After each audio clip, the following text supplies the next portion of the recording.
ആശാവർക്കേഴ്സിന്റെ സമരം നിയമസഭയിൽ ഉയർത്തി ആരോഗ്യമന്ത്രിയെയും സർക്കാരിനെയും കടന്നാക്രമിച്ച് പ്രതിപക്ഷം. സമരക്കാരെ ആക്ഷേപിച്ച് വാഗ്ദാന ലംഘനമാണ് സർക്കാർ നടത്തുന്നതെന്ന് പ്രമേയ അവതാരകനായ രാഹുൽ മാങ്കൂട്ടത്തിൽ കുറ്റപ്പെടുത്തി. കേന്ദ്ര സർക്കാരാണ് പ്രതിസന്ധിക്ക് കാരണമെന്ന് ആരോഗ്യമന്ത്രി വീണ ജോർജ് ആവർത്തിച്ചു. പ്രതിപക്ഷ നേതാവിന്റെ പ്രസംഗത്തിൽ സ്പീക്കർ ഇടപെട്ടതിനെ ചൊല്ലിയുണ്ടായ തർക്കം ബഹളത്തിലാണ് കലാശിച്ചത്. ഒരു സമ്മേളനത്തിൽ ചർച്ച ചെയ്ത ഒരു സംഗതിയെപ്പറ്റിയുള്ള ചർച്ച ആ പ്രമേയം വഴി പുനരാരംഭിക്കാൻ പാടില്ല എന്നതാണ്. ആ ചട്ടത്തിൻ്റെ ലംഘനമാണ് ഇപ്പോൾ വീണ്ടും ഇത് ഉന്നയിക്കുന്നത്. സബ്മിഷനായി നിയമസഭയിൽ വന്ന വിഷയം വീണ്ടും കൊണ്ടുവരുന്നത് ചട്ടലംഘനമെന്ന് സർക്കാർ ആദ്യം തന്നെ പ്രതിരോധം തീർത്തിരുന്നു. എന്നാൽ പ്രമേയ അവതാരകനായ രാഹുൽ മാങ്കൂട്ടത്തിൽ ഇടത് നേതാക്കൾ സമരക്കാരെ ആക്ഷേപിച്ചത് ആയുധമാക്കി. 7000 രൂപ പോലും 3 മാസം മുടങ്ങി. സിക്കിമിൽ ഓണറേറിയം 10,000 രൂപയാണ്. വാഗ്ദാനം പാലിക്കാതെ സമരം ചെയ്യുന്നവരെ പുലഭ്യം പറഞ്ഞുവെന്ന് രാഹുൽ മാങ്കൂട്ടത്തിൽ ആരോപിച്ചു. നിങ്ങൾ എന്തൊക്കെയാണ് സർ അവരെ വിളിച്ചത്? നിങ്ങൾ അവരെ ക്രിമികീടങ്ങളെന്ന് വിളിച്ചില്ലേ? നിങ്ങൾ അവർ ഈർക്കൽ പാർട്ടികളെന്ന് വിളിച്ചില്ലേ?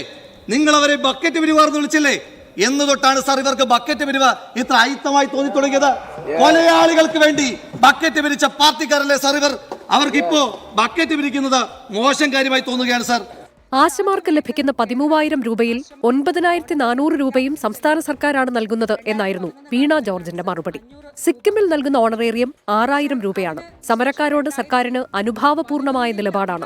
SUCIയുടെ നാവായി രാഹുൽ മാങ്കൂട്ടത്തിൽ മാറിയെന്നും ആരോഗ്യമന്ത്രി കുറ്റപ്പെടുത്തി. സാർ, പാലക്കാട് മെമ്പർ അദ്ദേഹം യൂത്ത് കോൺഗ്രസിന്റെ പ്രസിഡന്റ് കൂടിയാണല്ലോ. പക്ഷേ SUCIയുടെ നാവായി കേരളത്തിലെ യൂത്ത് കോൺഗ്രസിന്റെ പ്രസിഡന്റ് മാറി എന്നുള്ളത് ഒരു ഗതികേടായിട്ട് മാത്രമേ കാണാനായിട്ട് സാധിക്കുകയുള്ളൂ. സാർ, SUCIയുടെ നിലപാടാണോ സാർ IUCക്കുള്ളത്? അതെങ്കിലും പരിശോധിച്ചിട്ട് വരണ്ടേ സാർ പ്രമേയ അവതാരകൻ സാർ? ഇതോടെ സ്പീക്കർ അടിയന്തര പ്രമേയത്തിന് അനുമതി നിഷേധിച്ചു. UDF സർക്കാരാണ് ആദ്യമായി ഓണറേറിയം നൽകിയതെന്നും സമരക്കാരെ പാട്ടപ്പിരിവുകാർ എന്ന് വിളിക്കുന്നത് മോശം സമീപനമാണെന്നും പ്രതിപക്ഷ നേതാവ് ചൂണ്ടിക്കാട്ടി. സാർ, അവരെ എന്തൊക്കെയാണ് പാട്ടപ്പിരിവുകാർ? സാംക്രമിക രോഗങ്ങൾ പരത്തുന്ന കീടങ്ങൾ. പിന്നെ ഇന്നലെ ഒരു CITU നേതാവ് പറഞ്ഞത് സുരേഷ് ഗോപി അവിടെ പോയപ്പോൾ അവർക്ക് കൊട കൊടുത്തതിന്റെ കൂടെ അവർക്ക് ഉമ്മ കൊടുത്താന്ന്. സാർ, നിങ്ങൾക്ക് യോജിച്ചതാണോ? ഈ ആരോഗ്യമന്ത്രി പറയേണ്ടതിന് മറുപടി. പ്രസംഗത്തിന്റെ സമയം നിയന്ത്രിച്ചതോടെ സഭയിൽ പ്രതിപക്ഷ നേതാവും സ്പീക്കറും നേർക്കുനേർ. സമയമായി ബഹുമാനപ്പെട്ട പ്രതിപക്ഷ നേതാവ് ചേർന്ന് നോക്കിയിട്ട് കാര്യമില്ല. സമ്മതിക്കുന്നില്ല, പിന്നെ വേറെ വഴിയൊന്നുമില്ല. അടുത്ത ബിസിനസ് വഴി പോണ്ടി വരും, അത്രേ ഉള്ളൂ. അല്ല, അടുത്ത ബിസിനസ് വഴി പോണ്ടി വരും. നിങ്ങളുടെ വാക്കൌട്ട് സ്പീച്ചിന്റെ ക്രക്സ് വന്നു.